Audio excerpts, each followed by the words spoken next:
Pierre Perret décontenancé par la mort de sa femme Rebecca, je me tue de boulot pour ne pas y penser. En janvier dernier, Pierre Perret a dû surmonter le décès de son épouse Rebecca, décédée à l'âge de 88 ans. Mais comme il l'a confié aux Parisiens, ce samedi 14 mars, pour surmonter cette tragique disparition, l'artiste met tout en œuvre pour rester occupé afin de ne pas sombrer. C'est un décès difficile pour le chanteur français. Début janvier 2026, Pierre Perret a perdu l'un de ses piliers.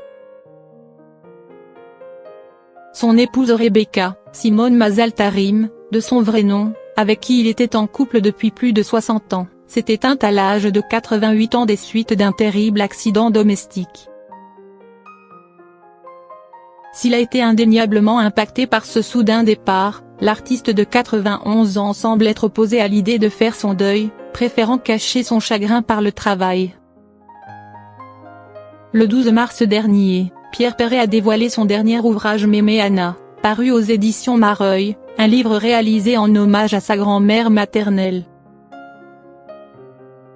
Et à l'occasion de la sortie de ce projet, l'artiste s'est entretenu ce samedi 14 mars avec Le Parisien. Un entretien au cours duquel il a accepté d'évoquer brièvement le départ de la femme de sa vie. Je n'en parlerai pas, a d'abord fait savoir l'artiste de 91 ans, visiblement opposé à l'idée d'évoquer à nouveau ce drame. Mais après un long silence, ce dernier a finalement accepté de partager quelques rares révélations sur son deuil. Ce sont les nuits qui sont le plus douloureuses, a-t-il avoué, le cœur lourd. Avant de conclure, je me tue de boulot toute la journée pour ne pas y penser. 70 ans ensemble, vous ne pouvez pas savoir ce que ça fait. Des confidences qui en disent long. Pierre Perret obnubilé par son travail malgré son deuil, je ne vois pas d'autre remède.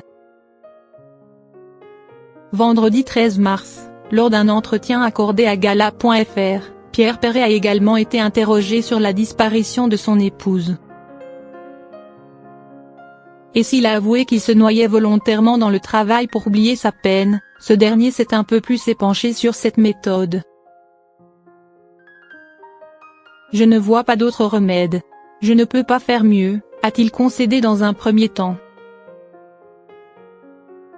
Avant d'entrer dans les détails, je suis en train de finir l'écriture de chansons que je m'apprête à sortir pour le Noël prochain, pour dans quelques mois. C'est mon meilleur médecin. Je fais comme Mémé Anna, je ne suis pas amie des médecins, je me soigne comme je peux.